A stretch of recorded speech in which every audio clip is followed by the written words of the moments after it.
I am an engine. My mother was imagination. My father, molten metal. In me is power, churning power, turning power, burning power in 8 busy breathing cylinders. I am Chevrolet's new Turbofire V8.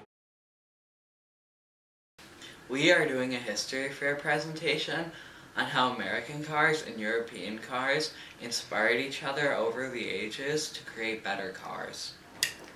Basically, when in this project, there are about 3 main concepts or claims that we go through.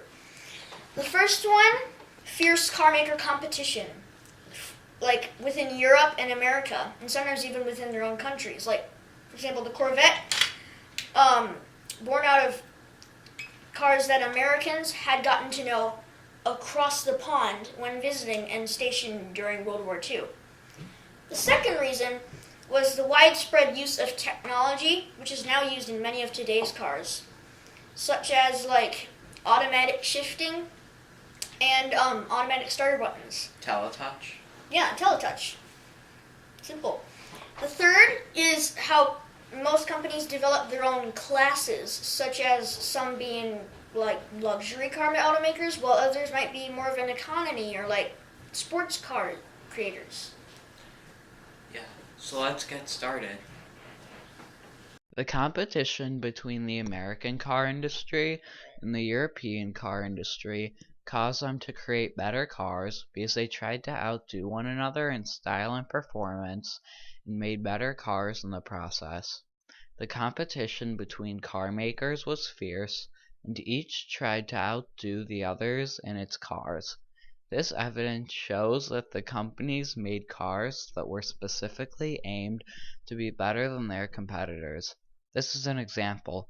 The Corvette was made as something to rival the Jaguars and MGs that they'd, Americans, got to know across the pond during World War II. This evidence shows that many cars were reactions to other cars. Another reason is that when one company invented a new technology, that tech started appearing in other companies' cars because they wanted to get in on the action. On the 1958 Edsel, the teletouch system invented the idea for mounting the transmission handle on the steering wheel. This started showing up under new trademarks and patents, like paddle shift. Excessive styling was matched by all kinds of technological gimmicks. This evidence shows that most cars had this technology, and it made them all the more successful. The last reason is that the auto manufacturers made their own marks in the auto industries and established their own classes.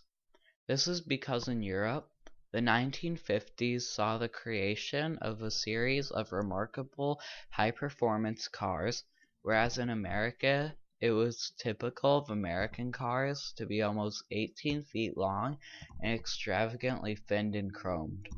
This evidence shows almost the same as the previous piece of evidence, that European cars were very different than American cars. American cars, however, had their mark for being more powerful and reliable. One such exemplifier is the Ford Mustang. With 150 horsepower under the hood, it was more powerful than most of the cars of its time, and helped the supercars of Europe develop further. The Ford Model T, which was first introduced in late 1908 by the Ford Motor Company, costed about $315, but due to the large productions and sales, it later dropped to about $260, which in today's money would be about $3,240. The Ford Model T had a 177 CID engine and had about 20 horsepower under the hood. Its top speed was 40 miles an hour, and more than 15 million were made. This is the Volkswagen Beetle. It was small, compact, German, and it was rear-engined, and it was really small. It wasn't really fast, at all, and this one's blue. This is the 1967 version, although they started it in the 50s and continued it on until the 70s, but nowadays they're making it again. The historical significance of this project is that without car competition, cars would have taken longer to become as technologically advanced and as popular as they are today. Overall, car companies are doing others in style and performance, new technology being used in more and more cars, and these companies establishing their own classes are ways that the American and European car competition caused them to create better cars. European cars are known more for performance, and American cars known a bit more for looks, but still have great performance. Still, many cars were spin-offs of other ones, and many had technological gimmicks that made them seem better and made it appear as though you could get more bang for your buck. This is important because without the competition, cars would not have been as much of an important and easy form of transportation as they are currently.